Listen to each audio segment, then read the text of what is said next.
Hey, how's everybody doing? I'm gonna have the news on, and I'll do my best to chat with you guys. I cannot see the chat today. I do not have the Twitch thing open, and I'm gonna talk as much as I can about the episode of The Proof Is Out There from last night. Let me see here. 1, 2, 3, 4. Oh, hang on. I cannot carry more. Okay, there we go.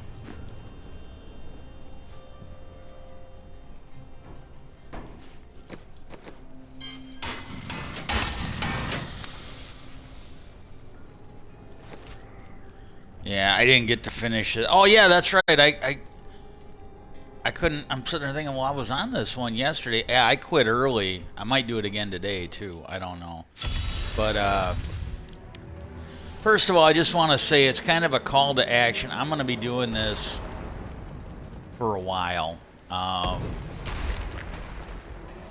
Like, I got to be honest with you. If they actually fix gun laws, maybe I'll drop it.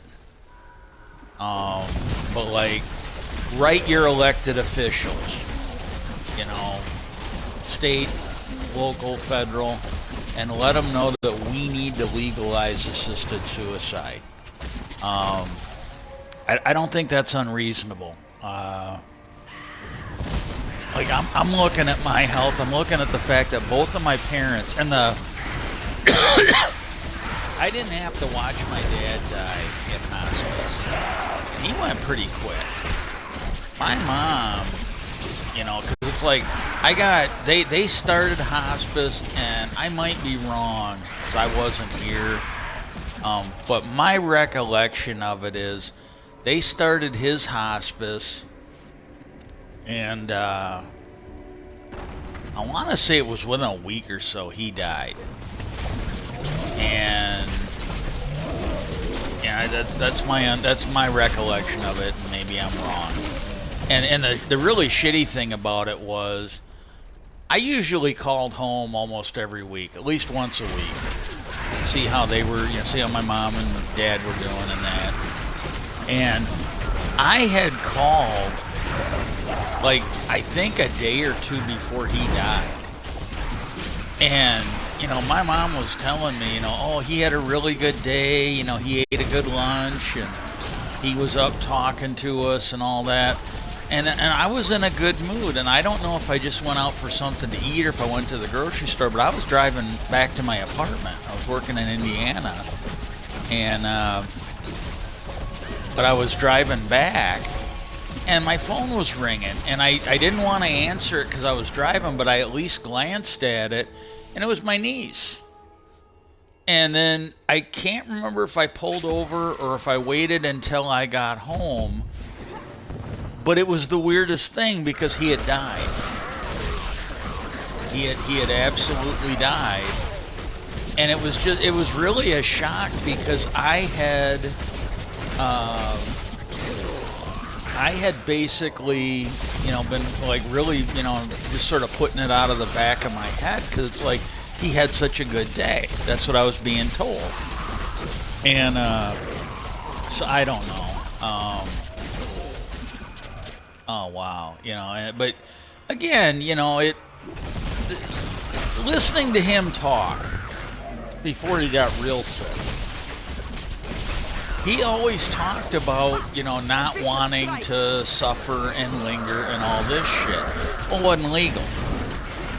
It wasn't a fucking option.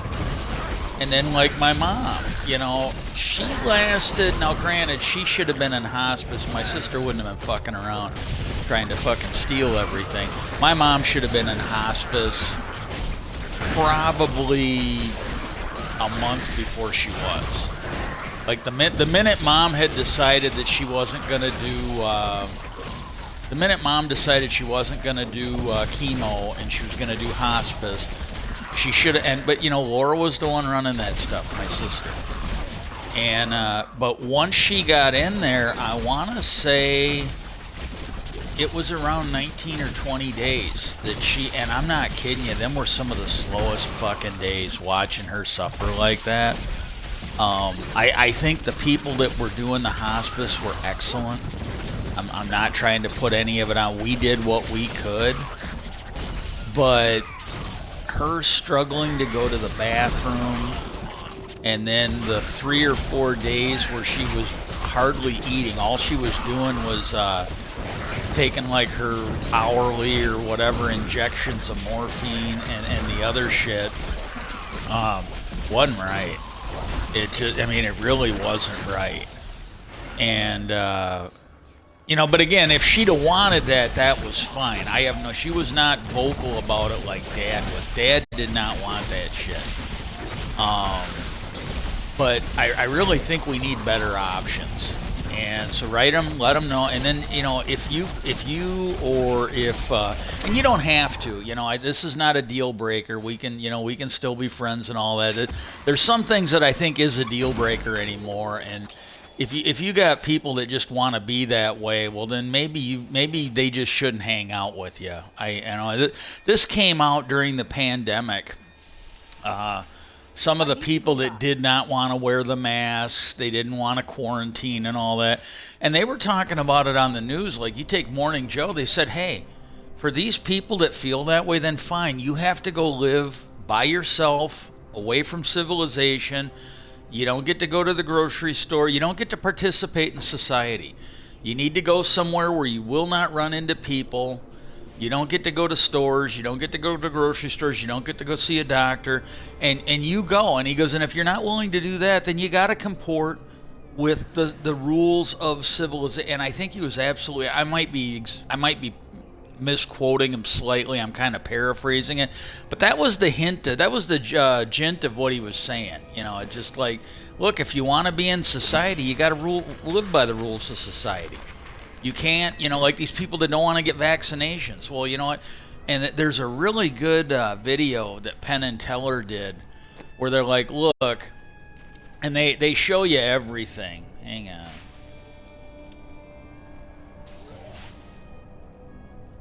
Yeah, might just sell that.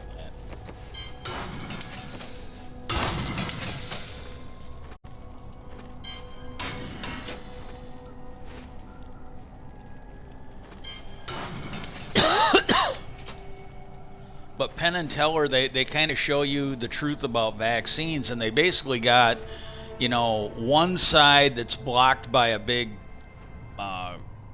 bulletin board that you can write on and shit, and the other one is wide open, and one of them, they're both rolling balls, and the side that doesn't have the vaccine, the big-ass board, is your vaccination.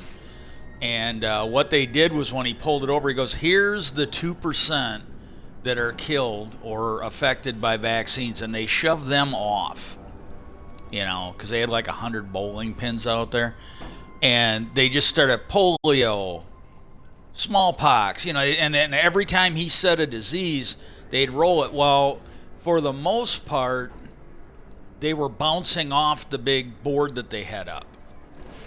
And on the other side, it was just mowing them down over and over and over again. And he said, he goes, look, he goes, we even missed with a couple balls, and it bowled bowling balls down on the vaccinated side. He said, now that actually, we didn't do it on purpose, but it kind of represented the people that think vaccines are bad for you. He goes, now, even if what the anti-vaxxers were saying isn't true, which it isn't, but even if what they're saying was true, if you look at both things, you can see that it's clearly better that we have vaccines. Even if a few, you know, better to have a few people die from the vaccines than have the, you know, wiping out of civilization on the other side. And you take down in Florida and that now, they got leprosy coming back. And I think there's another fucking disease down there that's like malaria or something like that. And it's coming back, and a lot of it is because of these ignorant fucking Republicans that are fucking running things down there. I mean, there's just no way to be nice about this shit. And,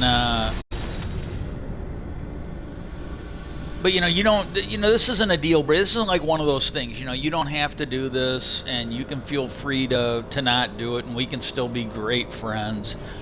But really wish you would though. But but if you've got in any part of this equation, you, them, or others, they're right to lifers, then just whoever the right to lifer person is, and you can tell them I said it. If you can stand around and watch people get murdered because we don't have appropriate gun laws, if you can watch kids get murdered in school because we don't have gun laws and you're okay with that, well then you can just shut up and get out of the way, and you can basically let the government do something to help out people that are sick or dying, people in my camp. And that's just the end of it. It's like, fuck off. I'm not calling for it to be mandatory. I'm not calling for anybody to be forced on it, but people should have that right to make that choice. And we should have options like we have. Like I got my mom's old cat, and she's either turning 18 this year, or she'll be turning like 19, 20, or 21 this year. We just don't know how old she was when she was a stray when we found her. And we thought she was a lot younger, and the vet wasn't so sure. And I gotta go kill some more bad guys. And she's getting sick. And we had a dog a number of years ago. He had gotten run over. Wasn't our dog at the time. But he had gotten run over, and as he got older, pretty soon he just, he lasted probably like a good 8, 10, maybe even 50. He lasted a while with that bad leg. What happened was he got run over, and like one of his elbows, instead of flexing like this, it was like stuck. They said it, and he did too much. He didn't rest. He probably gnawed off whatever support. You know how dogs are; they don't like that shit on. Well, anyways, his leg did not set right, and he got to where he just couldn't move that joint. So he had to run like this. He just But when he got older, his shoulder started, and I mean, he lived a good long time. There's nothing to feel bad about on that. But when he got, like, as a senior citizen, I guess you could say, his shoulder started fucking up on that from all the years of doctoring it. And he couldn't get around. He couldn't get out and go to the bathroom. And he was okay during the day. Like, he was okay during the day most of the time. But every night, he got to where he couldn't sleep in here, with the family. He had to sleep in his... Shit, I'm not even sure if I was 21 back when this happened. But he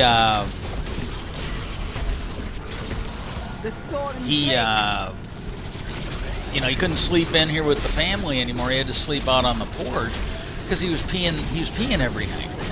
He couldn't, he was gotten old enough that he couldn't hold it throughout the night. During the day, where you could either just have him outside or you were awake and you could let him outside. But again, if they went to the grocery store or were gone for a while, sometimes they'd have an accident when they got home. But, the deal breaker was when he just could not make it through the night. And the thing is, most dogs are like this somewhat. He did not like being inside. You could just see it. You could see them. You don't have to believe me. I don't really care. But the shame in his face every day, because I saw it a couple times. The shame in his face every morning, I guess, and I witnessed it. You didn't witness it, so I don't expect you to believe it. That's okay.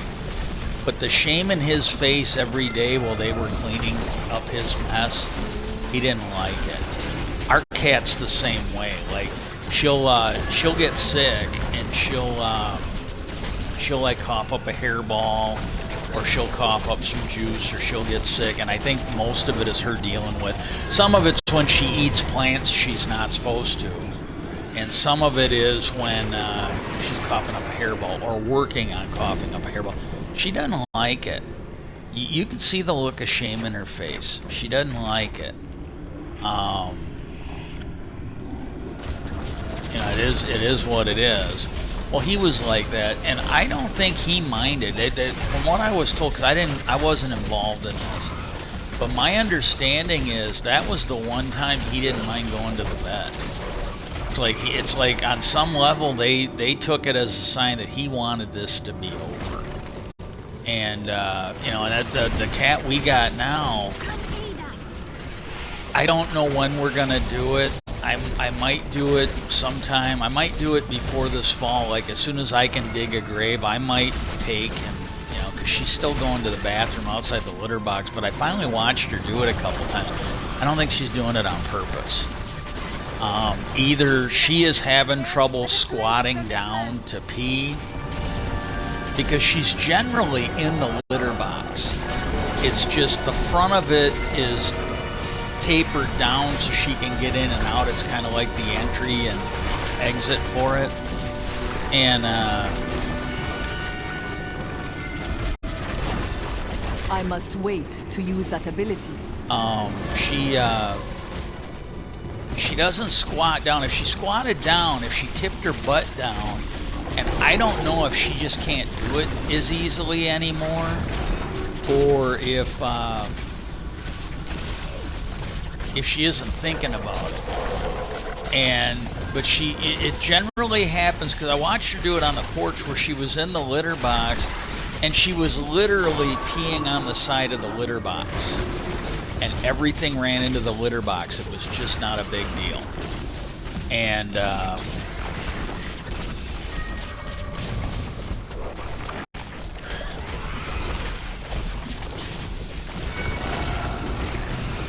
where if she's pointed if her ass is pointed at the entrance, well, then what happens, she either pees right over it, or she pees kind of on the top side of it or the top of it, and part of her piss runs outside the litter box. And I'm not healthy enough to keep cleaning up. Even if I was healthy enough, I don't know that I'd want to do it. So I think this might be her last year. And in a way, that's kind of nice for me, because she's like my main inspiration to want to carry on. And we got another cat too. And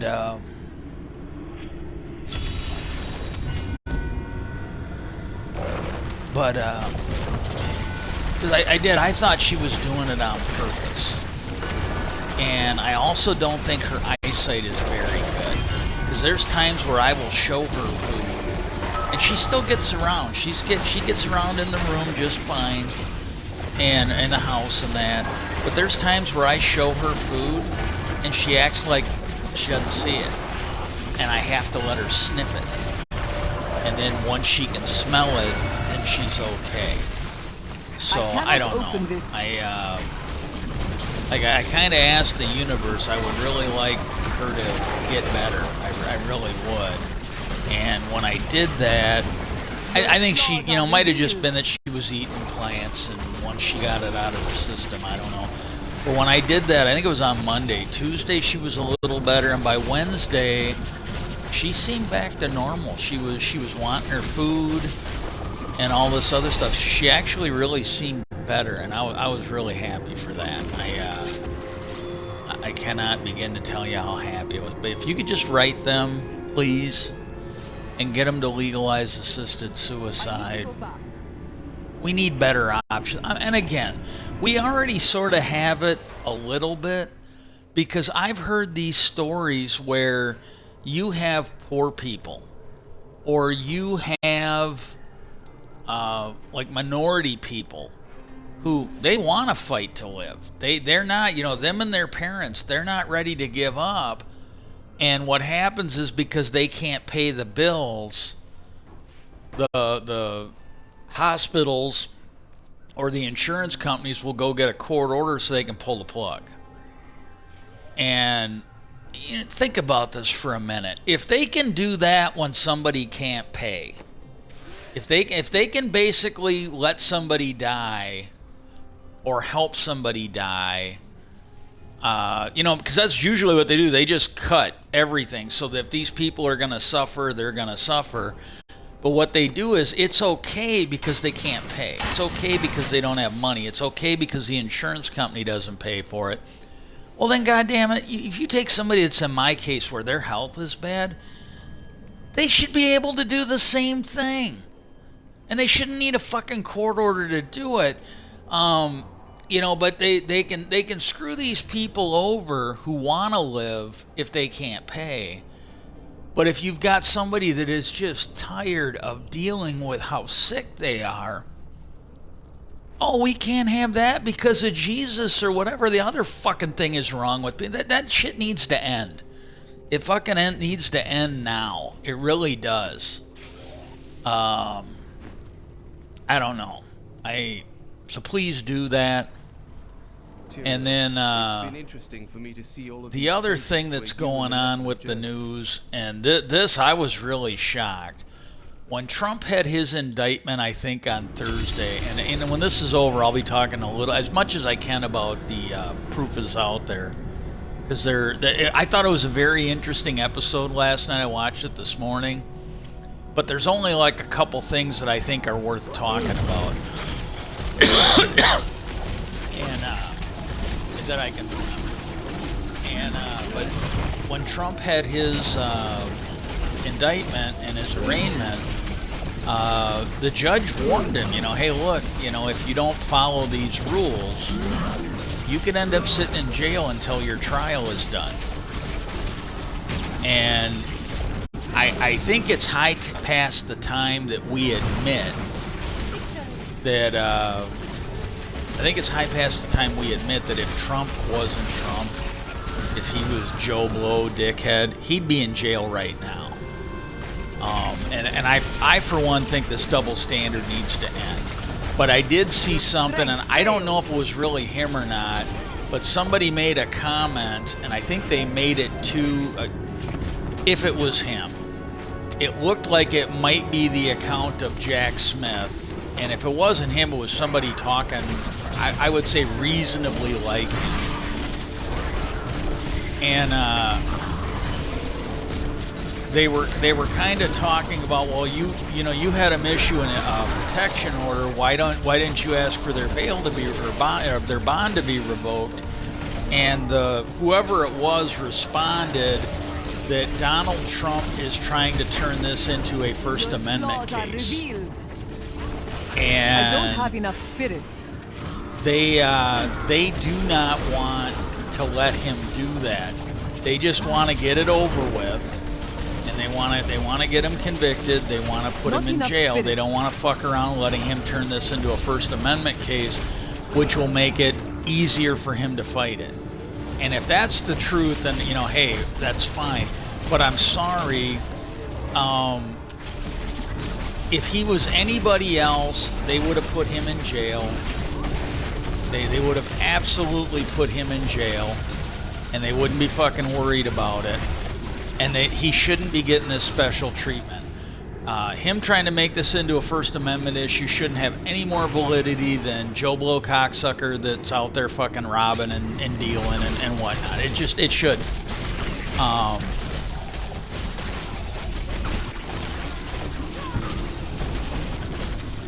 And the other thing is that there was the Washington Post that did it, and they basically said, and I don't know who wrote it. I'm just going to put this down as conservative bullshit. Washington Post, if I'm not mistaken, is a right-leaning paper, but somebody put it up on Threads this morning that they should just offer him a deal. That he pleads guilty and no jail time as long as he promises not to run again or something like that. And and I made the comment, I go, he needs to go to jail. He literally needs to go to jail because otherwise it'll happen again. Whether it's DeSantis I need spirit. or some other fuckhead named Bush, 20 years from now. he needs to go to jail. And I think he needs to be sentenced long enough that he dies in jail.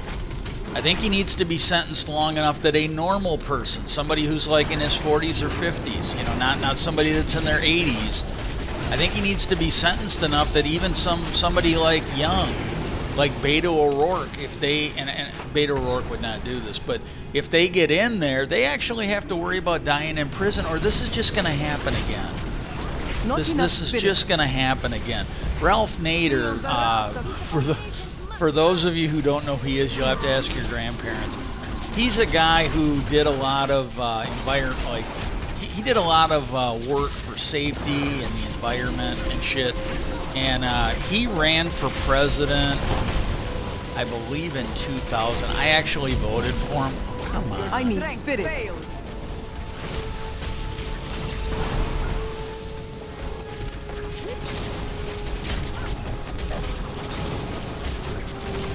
I don't have enough spirit. He ran for office. If you've heard of Michael Moore, he's kind of the guy who gave Michael Moore his start. Michael Moore worked for him before he started doing his documentaries. And he said the one time that he knew lawyers. He knew people. I think they were lawyers, but I'm not sure. But he said they told him flat out, and I believe it was more than one. They told him flat out, these handful of different people, that if they knew they could embezzle or steal like a couple $100 million, go to jail for a couple years and club fed and work on puzzles and other shit, and get to keep the money, they'd do it. They told him flat out, they go, you know, that's more money than I'm going to make in any other job. So if I was pretty sure I could steal it, go to jail in a nice jail, like a club fed. They call it that because it's like a country club for prisoners, where you can play tennis and all this other bullshit. He said they would do it because it was worth the risk, because they were going to have more money than they'd ever make normally at their job. And he said, this is the problem we got in our system. He goes, if you want to fix our white collar crime, he goes, you got to start putting these guys in jail with real criminals. You absolutely got to put them in jail with real... Oh, I've actually gone into another...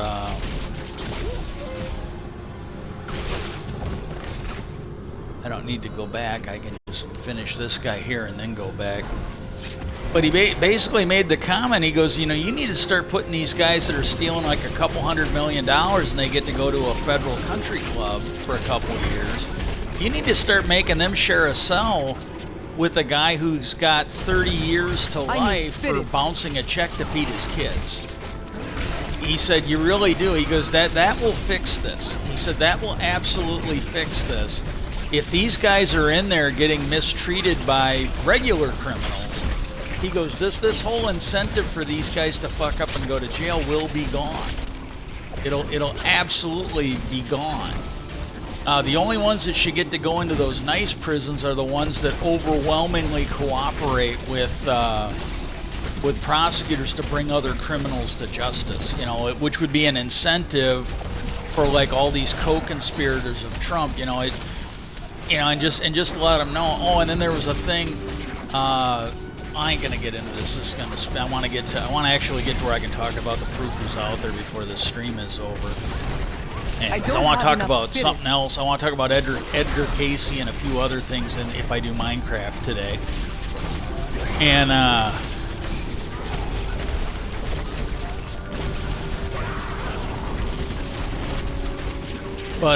you know, if these guys, and I don't think it's sunk in yet, because a lot of these Republicans, and there was a historian that just talked about this, and he said, you know, I think we can look at what Ford did pardoning Nixon.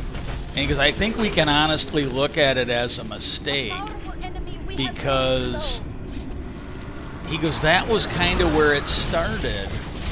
And it's pretty clear now that Republicans as a whole don't think they should go to jail when they break the law.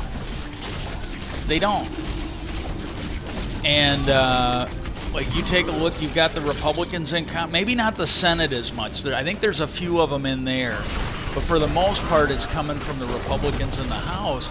But they are acting like, you know, if the government doesn't stop trying to put these January 6th conspirators in jail, you know, they're the ones out there. These are some of the same people that gave them recon tools. These are some of the same people that were basically quoting out like where Pence and Pelosi were, so these guys that were building the Gallo could find them.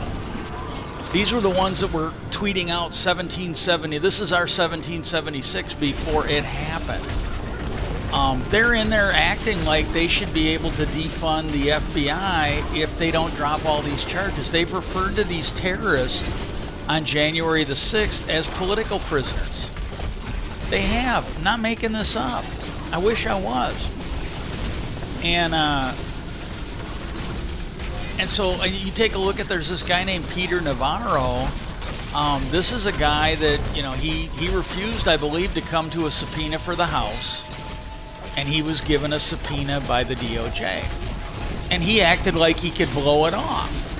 So, and this was kind of predicted, and I don't know if it was somebody that was in Congress or a former federal prosecutor, but they basically said, they go, well, you know, it looks like because, you know, there was no indication he was going to turn himself in. And they said if he's expecting a repeat performance of blowing off the congressional subpoena, he's wrong. And they said what's going to happen is the minute he doesn't show up, within minutes, if not an hour, there will be a warrant for his arrest. And they did. They picked him up and they arrested him. And when he came out of that trial, he's like, oh man, they fucking arrested me and blah, blah, blah, and all this other bullshit. It's like, yeah, that's what happens. But again, the Republicans don't think that they have to be held accountable. They are flipping the fuck out.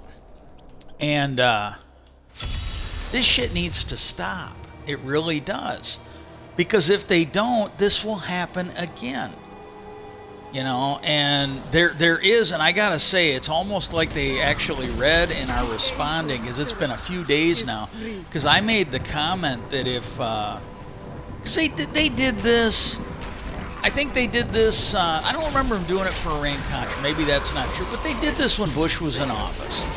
These Republicans, I mean, the Republican administration committed war crimes. There were things that they did under the George W. Bush administration. Not enough spirit. That we executed Japanese sailors for. I'm not making that up. Again, really wish I was, but I'm not making that up.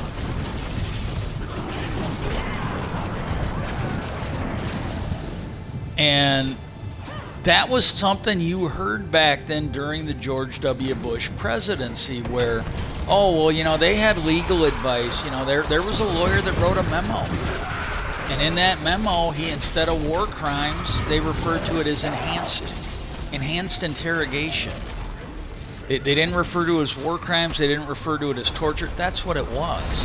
But they referred to it as enhanced interrogation. So they're like, oh, well, we had a legal memo.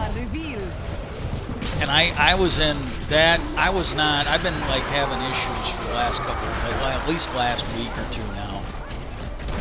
My health went into this shit because I got pissed off. And I'm like, hey, look, I am pretty sure I was drugged or poisoned for being a whistleblower. I really do. And if he can sit there and break the law, commit a crime, and then basically say, well, I got a legal memo so you can't arrest me. Well, then I should be able to get a legal memo that says I'm going to go kill the people that I am pretty sure did this to me. And it's self-defense. It's literally in, you know, better legally than them because shit happened to me. Shit absolutely happened to me. Where with them, this whole thing of the stolen election was all made up. It was all fucking something in their fucking head. And I've been seeing it where they're pushing back on that on the news, at least on MSNBC. Thank you very much for doing that. But they're like, yeah, you know, it's a legal defense. It really is. But they're, you know, even Bill Barr was like, yeah, I don't think that's going to float in this case. You know, and they give you the reasons why it probably will not be considered a legal defense in his case. And and I still don't care. And I even said, I go, hey, that guy that wrote that torture memo, the enhanced interrogation thing, he needs to be sent to The Hague. You guys need to basically let The Hague know if you want him, we will provide him. And I go, you really need to start providing the administration people for George W. Bush. Maybe not the president, but the people underneath him. You need to send them over for trial. I'm sorry, you really need to. And you know, because you know these were people that were in our custody. Time after time after time, the experts said it didn't basically get them any good information, nothing. And you need, I'm sorry, you need to do something. You really character details. Yeah, we can go ahead and get rid of that. I need to go back. And oh my God, but yeah, so they've been kind of talking about that. Well, when he was in trial, he was flat out told by the judge to not break the law. And she told him that trying to influence witnesses, threatening people, that kind of shit was breaking the law. Trying to influence witnesses or jurors was breaking the law. Well, last night, wasn't even a full 24 hours, I don't think. He truthed out. It was on his little Truth Social. He basically said, well, if you come for me, I'm coming for you. And you got to be kidding me. Again, anybody else, he'd be in jail. This just would not be a question. And then this morning, I got up, and I fell asleep in it about maybe halfway through it. But I got up, and I watched Ancient Aliens, stayed awake in that. And then when it was over, I put on The Proof Is Out There after I fed the cats. And because they have more like Weekend Joe or whatever it is, they got the best of on the. Well, I watched a fair amount of Morning Joe this week, so I didn't really need. I sometimes watch it on the weekends because if I don't watch it during the week, then I can get kind of caught up on at least the better points that they did on the show. And I need spirit.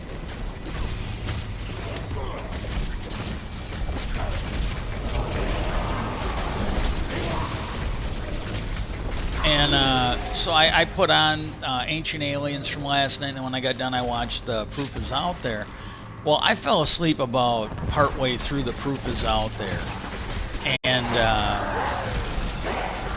when I woke up, Katie Fang's show was coming on. That's on at 8. I used to be able to watch her when I get up and feed the cats. And like I said, I think they figured out that having somebody that talented, she's attractive too, but having somebody that attractive and talented doing her show when there's like 8 people up feeding their cats or not being able to sleep is probably a waste of talent and money.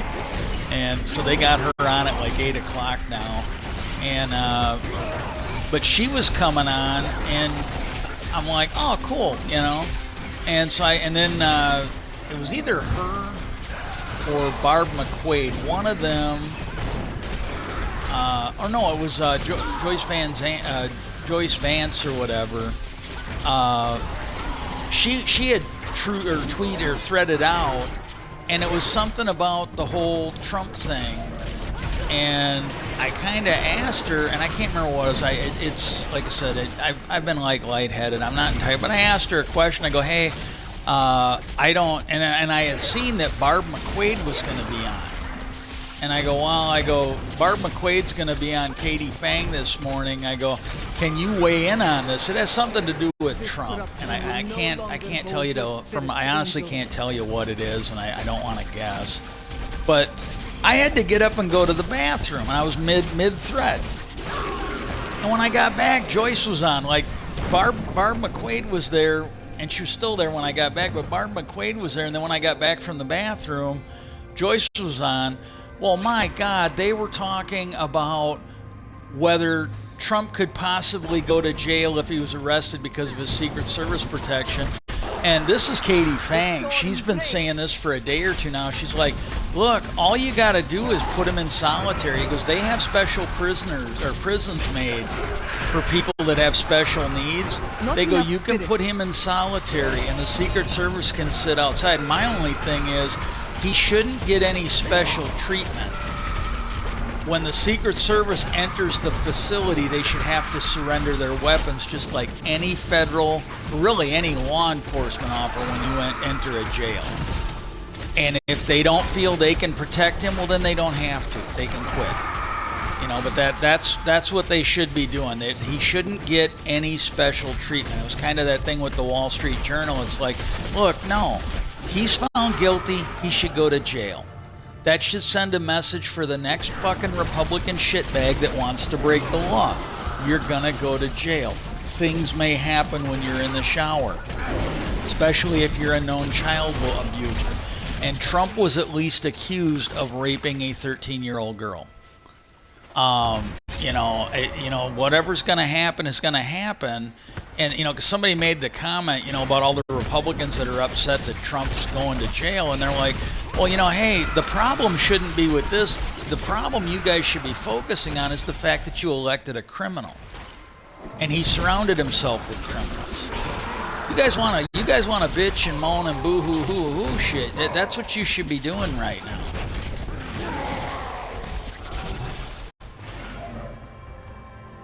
And so, you know, hey, there's that going on. And then the next thing they were talking about is they were talking about, again, they've been doing it for a couple days now, and I am really thankful to MSNBC for what they're doing. But they were talking about his various legal defenses. You know, like one, he's trying to make this, his lawyers are trying to make this a First Amendment rights debate. And they went through line chapter with Barb and Joyce. They went through line chapter and verse, I think it was them, about how that First Amendment thing is just not going to stand up. And then they went in and they talked about he was given legal counsel. He was talking to lawyers about it and whatnot. And they did explain, they go, well, that is a legal defense. But then they explained line, chapter, and verse why it's probably not going to work. Like they don't expect it to work for Trump because of what he did. And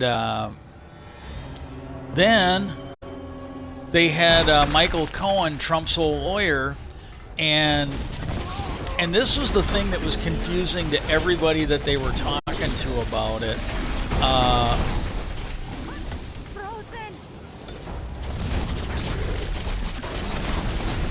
And they were talking about how Trump, his lawyers...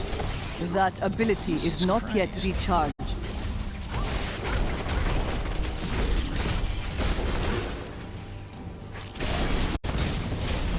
I don't have enough spirit.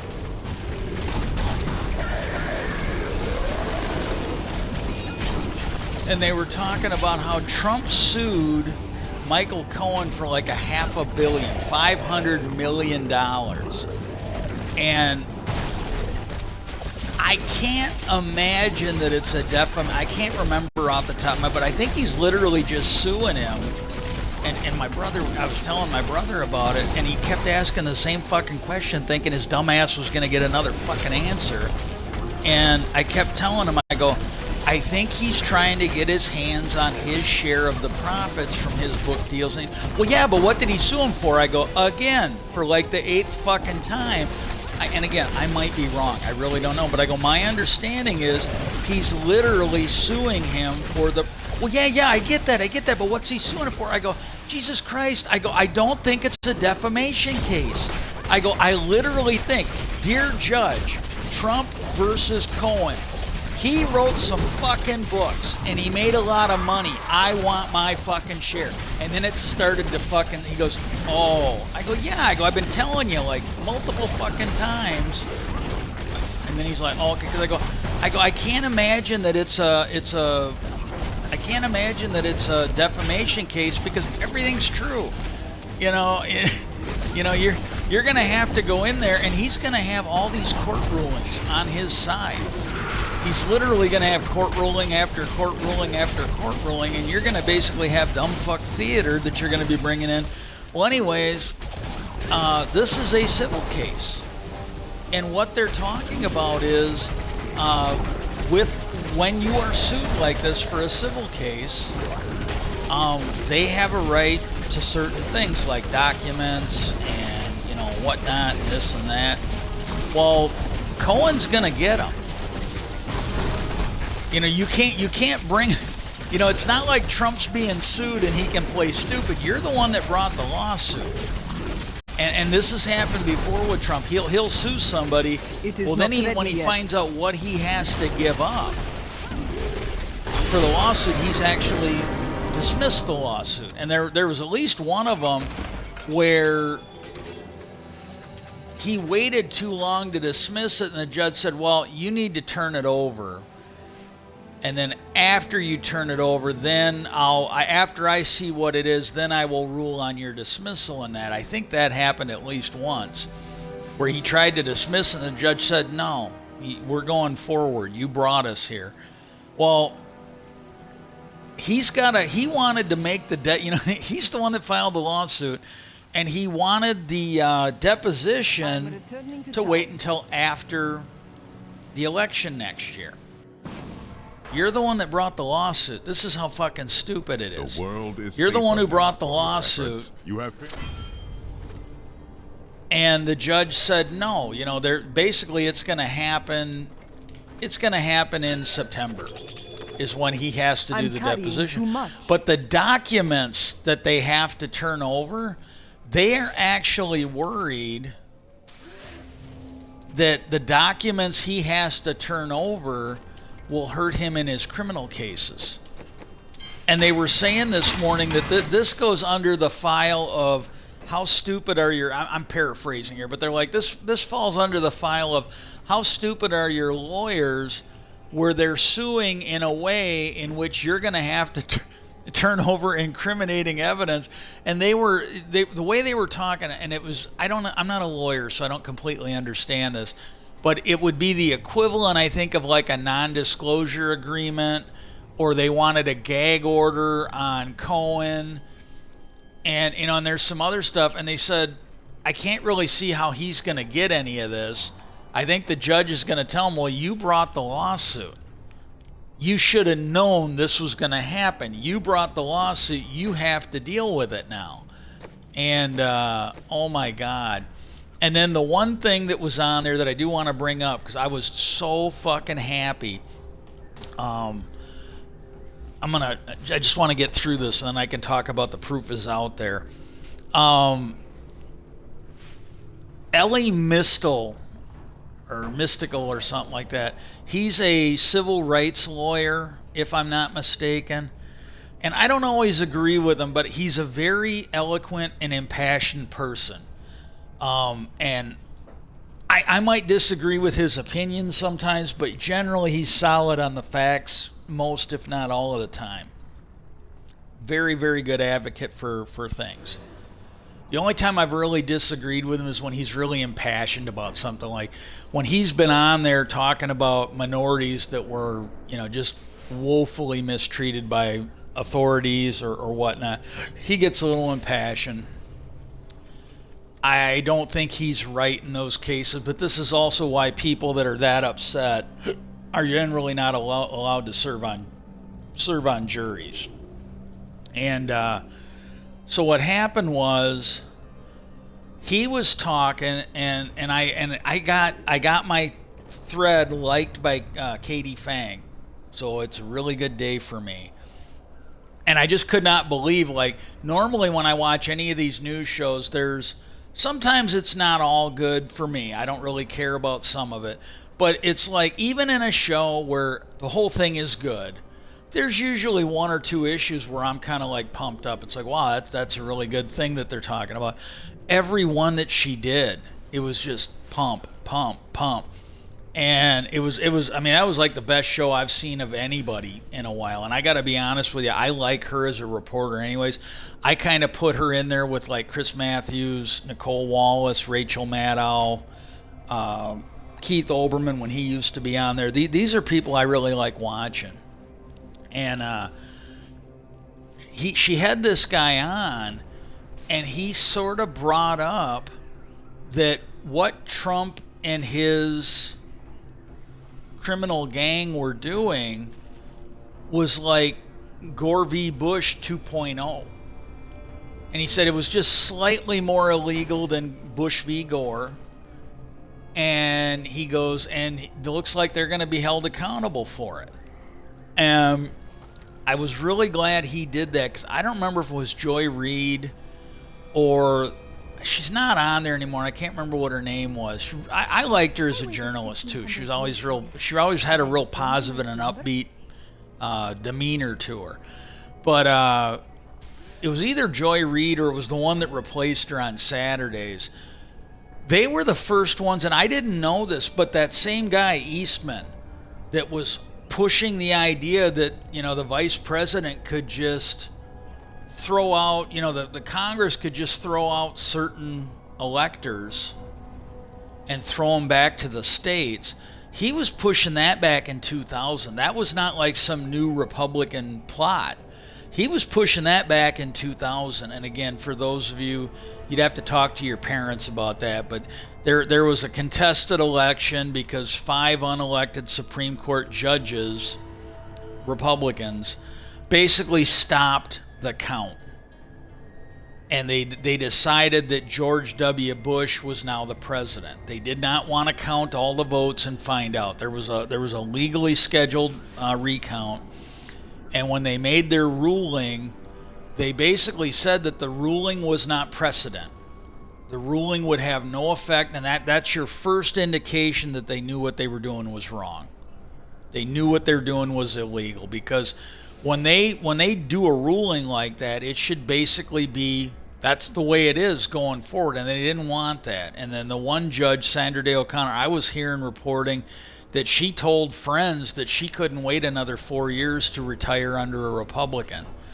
So she should have had to recuse herself. It would have been 4-4, and the Supreme Court of Florida would have stood. And the other thing that where they know it's wrong, there's been recent cases where people have brought cases of clear racism and other stuff, and the Roberts Court said, oh, that's not a thing where the Supreme Court, that's not a thing where federal courts can get involved. Well, okay, then why don't you go overturn Gore v. Bush? If you're saying that federal courts can't get involved in this, where there's clearly some racial discrimination or some gender discrimination, and they can't get involved in this, then why don't you go overturn that 2000 ruling, which has got far less reason to get involved than this one. But that's something they just want to, and I was really glad to see somebody talk about that, and he basically said, he goes, yeah, this was just a little bit more illegal than Gore v. Bush, and it looks like they're going to have some problems, because this is the thing, especially, I was already in that camp, because there were some reporters that went down there and counted them after the election, after it was all said and done, and they found that Gore won. Gore actually had more votes in Florida. He should have won Florida. And if it wouldn't have been for 5 unelected, fucking tyrants pushing their political bullshit, Gore would have been the president. 9/11 might not have happened. The debt ceiling, the debt might not have been a thing. Like, we might have kept paying off the debt. And I don't know. When they brought that up recently, it was either last year or this year, they brought up that, well, yeah, that whole bullshit where they could just throw out the electors and send it back to the states and have them just decide who was going to be the electors. That right there, it's even more ammo for saying, yeah, that was bullshit. That was absolute bullshit. And then so I was really glad to see that. That really just pumped. Oh my God, I don't know who this chick is, but she's older, but she's really fucking hot. She reminds me of, and I think, I can't remember who she was, but it reminds me of this one character that was played a Tok'ra person on SG-1. The symbiote, I think, liked Daniel, and the host liked O'Neill. And they never had a threesome. And, okay, we got that. All right, now, on the Proof is Out There last night, and I gotta say, I'm not sure I disagree with them on that. They had something. Enemies of the Nephilim surround. Oh yeah, they actually got the dude to admit it, so we don't need to talk about it. There was something they found near the moon, and people were, and their experts couldn't identify it. And then they finally got the guy who did it, the guy who presented it, saying, well, yeah, you know, a lot of the stuff I create, I always try to keep people guessing whether it's real or not. So they put it down as a hoax, and I think they honestly got him to admit it. And but the next thing they had, it was like a Bigfoot sighting, and it looked really similar to the Patterson Bigfoot video.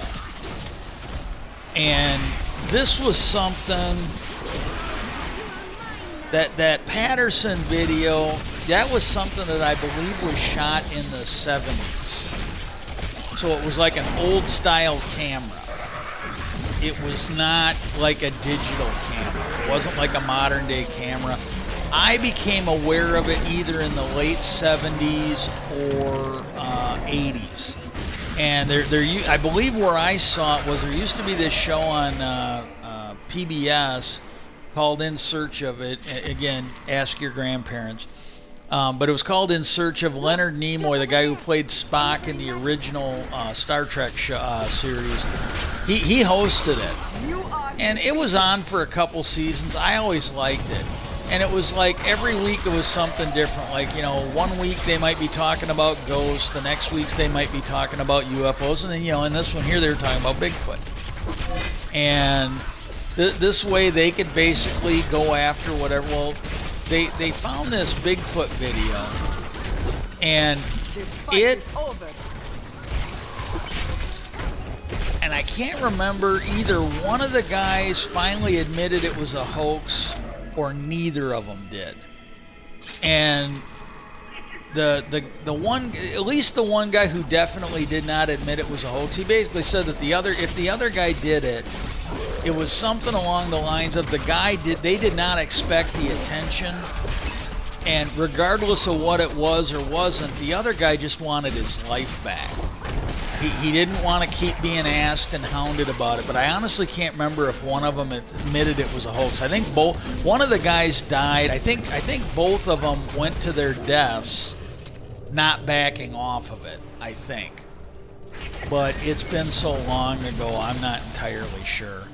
Well, anyways, what happened was they did this on the Proof Is Out There, I think last season. If it wasn't last season, then it was the season before. And what they did is they actually went and they looked at that Patterson video. There's two guys that filmed it, and they had other people who basically said, oh, well, yeah, so-and-so told me that they faked it and whatnot. Well, what they did is they gave it to an expert, and what that person did was he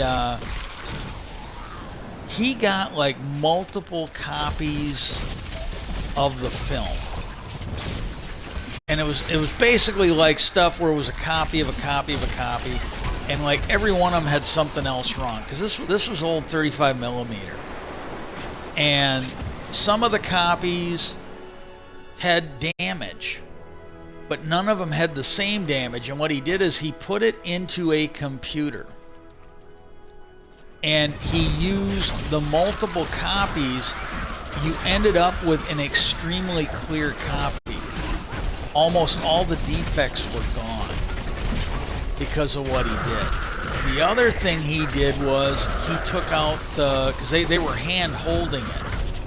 Things that kind of give you a hint that it maybe wasn't a fake, because these guys weren't set up. They were out there filming hunting or camping or some other bullshit. And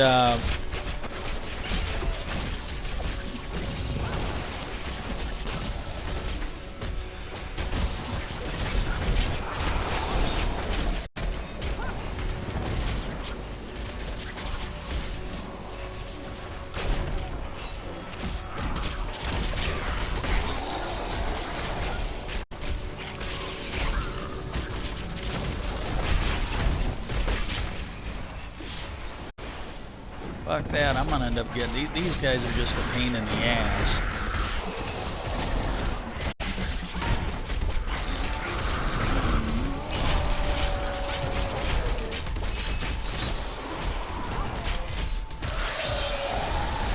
And what they did was they took out all the stabilization issues, and they had what looked like a clear video.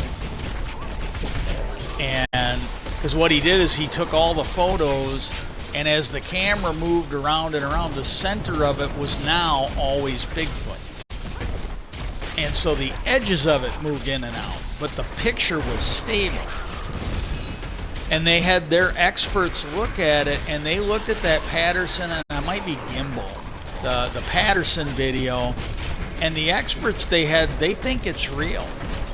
You know, they really think it's real because there were things, you know, they brought in a guy who knew what special effects were like back then, and he's like, yeah, if, you know, this one here, you have a suit, if that's what it is, that seems to mimic muscle tone. And he said back then, if they were going to do something like this, it would look like Chewbacca from the first Star Wars movie. It would just be something hanging there.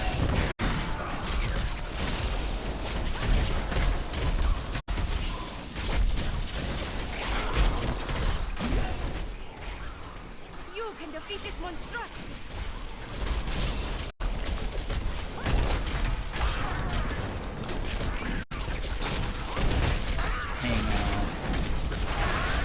This is pissing me off. These guys are not, everybody else is fairly easy, and then I'm getting these bastards here that like they're 10 levels higher, and I'm like, I don't need that shit. I don't want to lose my hardcore character.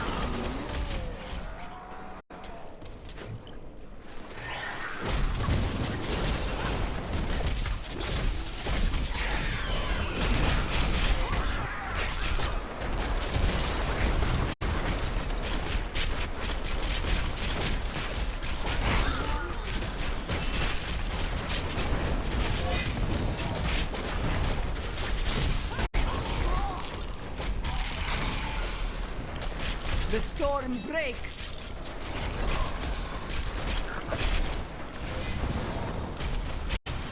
Oh, that's why I can't. Like, what am I running into that I can't fucking move?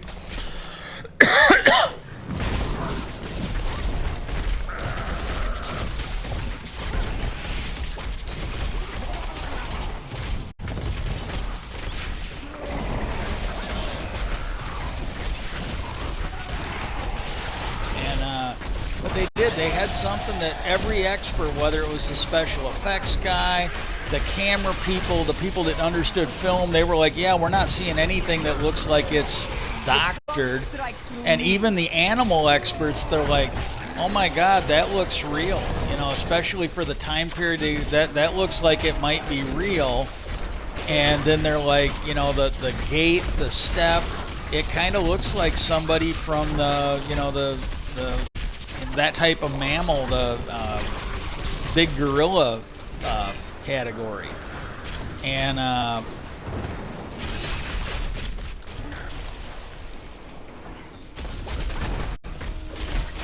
what they found was there were certain things that were originally considered to not prove it, that when they were looking at it in the new light where it had been stabilized and everything, they go, oh my God, back in the day they thought that this made it a fake. They go, that looks real because you had where the animal swung its arm and the color changed. And they said, yeah, that kind of looks like it's real fur, real hair.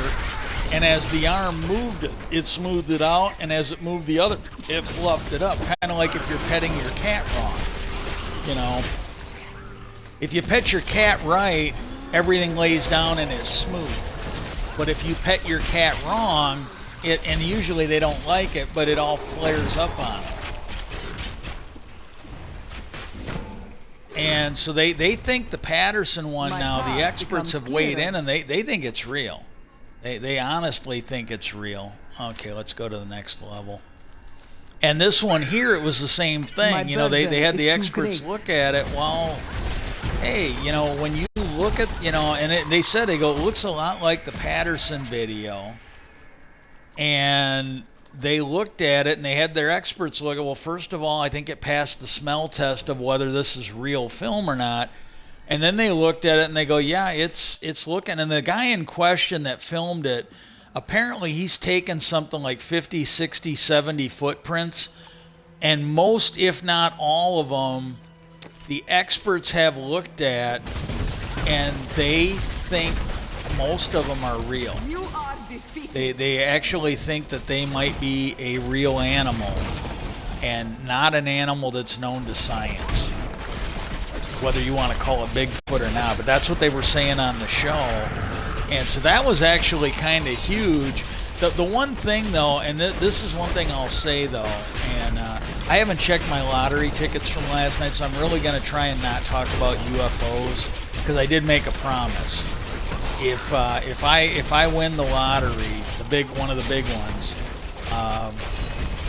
I will quit talking about UFOs for the rest of the year. So before and really, Bigfoot and Edgar Casey, those are not UFOs. At least I don't consider them UFOs. And but I do need to check that today. And I'll try and do it before I come out with them, because if I want it, I'll let everybody know. It's like, hey, I'm going to live. I don't know for how long, but I'm going to live, and I'm going to live comfortably. I'll still be the same lovable asshole. It's just my mistakes will be a lot more epic. And, but no, Come aid us.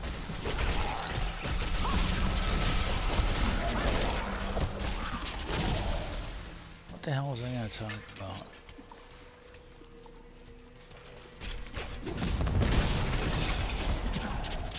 So yeah, well anyways, UFO, or that Bigfoot thing. What was the other thing? There was a couple things that they did on that I kind of wanted to talk about. And the other one, it was one that they did like a year or two ago. And it was a government helicopter, one of the South American, it's either South or Central America, this is one of the Southern American countries, but it was one of their military choppers.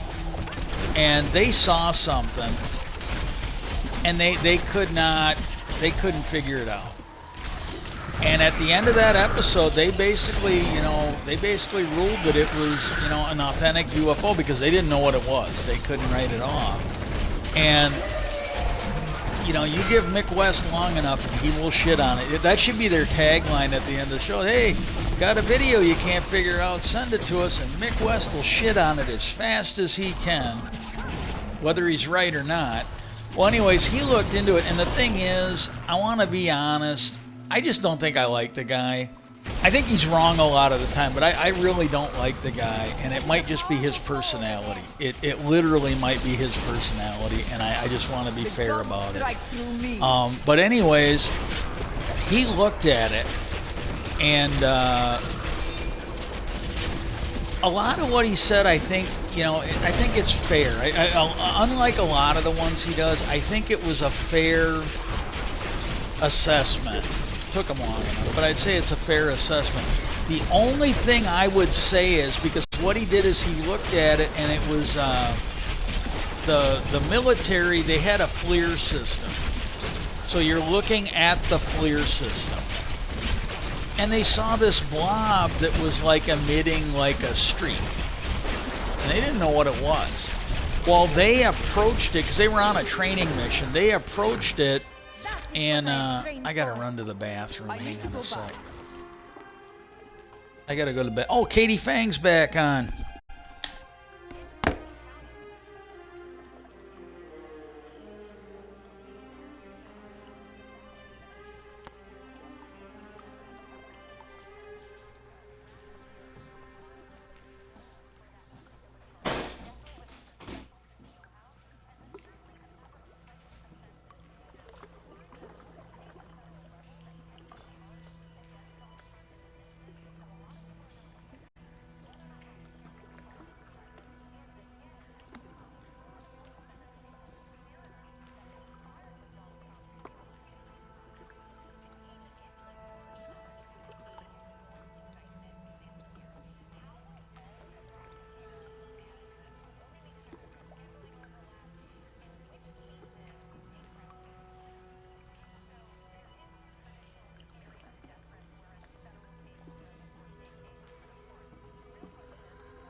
Well, anyways, I gotta say he did a lot more, but again, usually, you know, he's doing it for the show. You know, this one here, he had like a year or two to work on it, but I think he did a more thorough job debunking it than what he normally did, and he might even be right. I gotta admit, he might even be right, but he looked into where they were. They were near an airport. He recognized that it was a FLIR system, not a camera. Not, you know, like it was a FLIR system, so it's forward-looking infrared, you know, system. And he came to the conclusion that it was like a jet. Because that was I guess the initial assumption, but it didn't look like a jet. But they're like, well, you know, hey, it might be a jet. And it was like a contrail or something. And, actually, screw it, I'll just go through. And, what he thinks is, he thinks the jets might have thrown off enough of a heat signature to create what they were seeing. Like instead of seeing something that looked like an airplane, he thinks it might have been the heat signature from the jet. And you know what? He might be right. I really don't know. To me, though, with the way the wind is, it should have been more of a heat signature off the back of it. Like as the wind was going supercharged over, you think it wouldn't be like a square block. It would be more tapered. But I don't know. I literally don't know. The only thing that I have an issue with is they were military. When they saw it, they approached and investigated, and they went towards it. And they were helicopters; they couldn't catch a jet, but they went towards it, and they actually tried to communicate with it. Well, if it was a jet, they should have communicated. They should have absolutely communicated. But when he started looking at the timestamp and the location and the direction that the military guys were flying, they were looking towards where the airport was, and he was able to match up the coastline at the airport with what the military saw.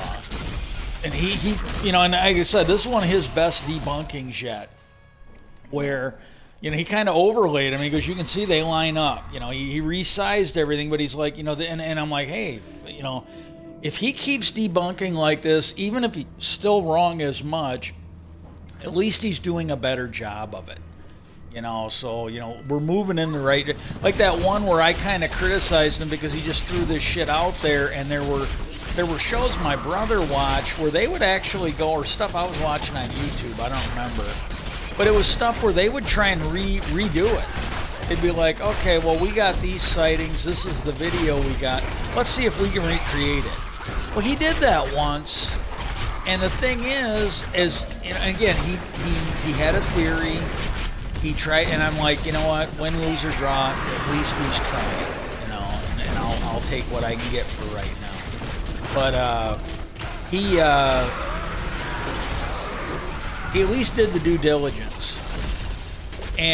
But the thing is, when he did it, he sort of got close, but it didn't really look the same. So right there, I would say, well, yeah, maybe he's wrong, because he couldn't get his little proposal to look like what he was saying. You know, to me, if it is what it is, then he should be able to recreate it and have it look almost the same. It shouldn't be close, shouldn't be in the ballpark. Should have the exact same fucking zip code as what he was talking about. So I would say, I don't know if I really believe that he could, but again, he's at least trying, and it was, you know, he at least was in the ballpark, you know.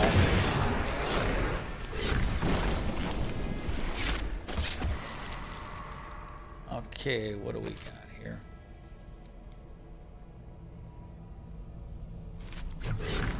And but that's the only thing I got, like, well, okay, well, the military tried to talk to these people, and the military should have known, like, they should have known there was an airport there. You know, if they had military, because they should have been briefed, like, hey, there's an airport here, don't fly into anybody, you know.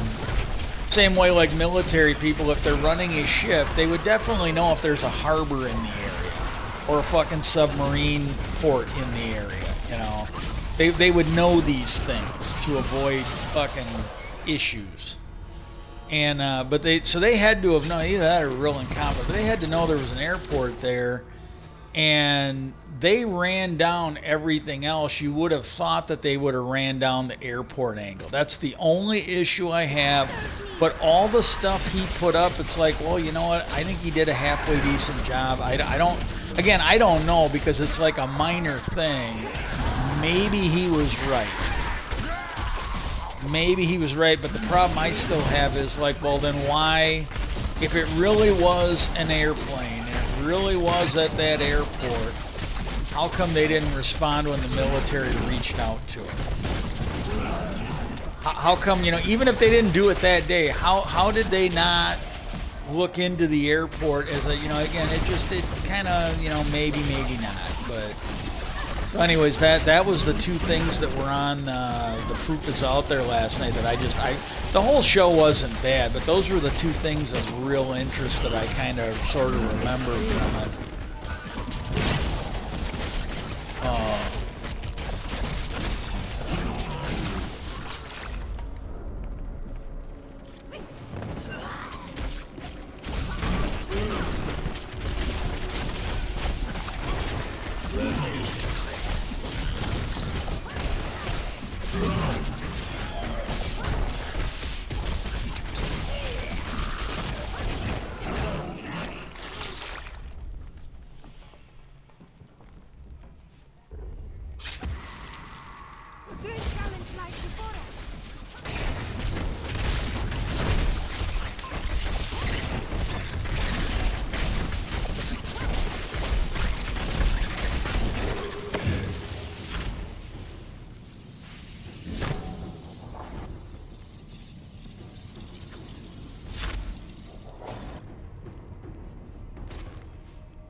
The Rift Guardian has arrived.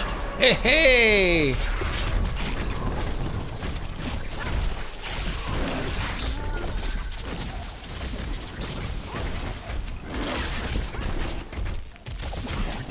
I must wait to use that ability.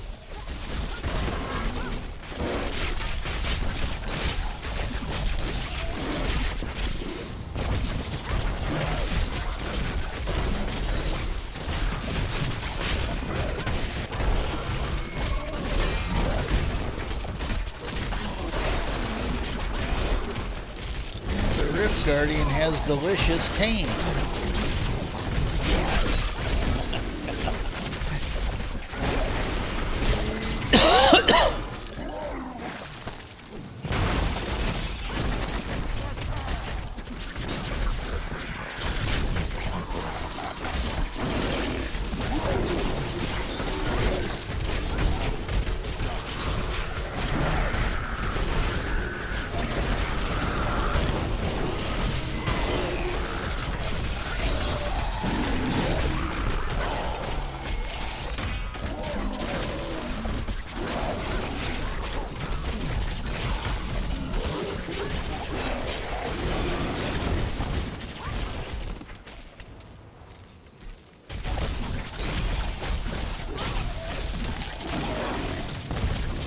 It is not ready yet.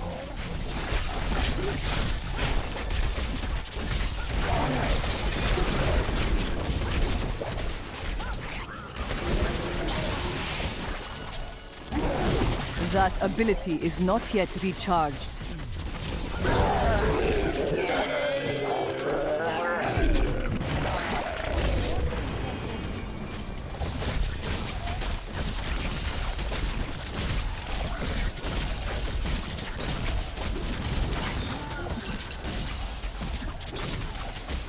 I am returning to town.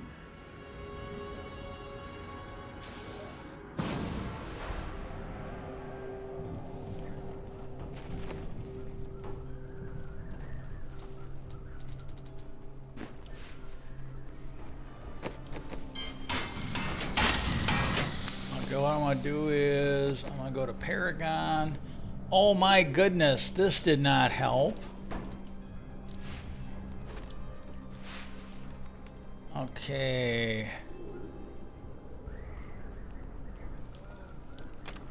That is too expensive.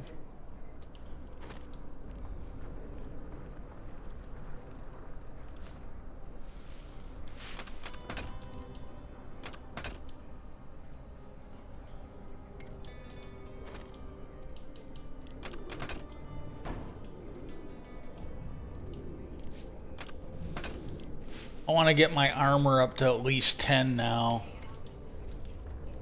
And then like this one here, I want to get my cooldown reduction up to at least 10.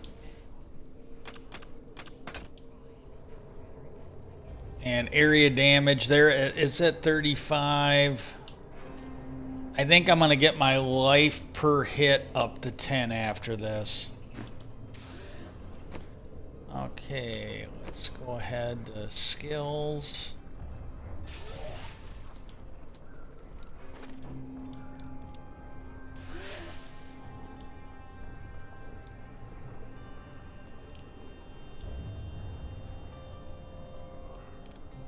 Yeah, I think I got these all where I want them.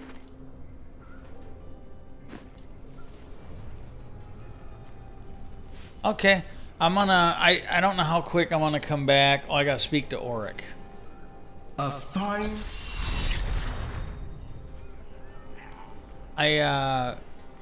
I'll come back, and like I said, when I come back on the next one, I'm gonna be talking about Edward Casey, the Sleeping Prophet. And there's a lot more than even if I was remembering everything I wanted to say, there's still a lot more about it. So you know, if it's something that interests you, make sure you get out there and look into it a little bit. But that's what I'll be talking about when I come back with Minecraft. Peace out, and hope everybody has a great day.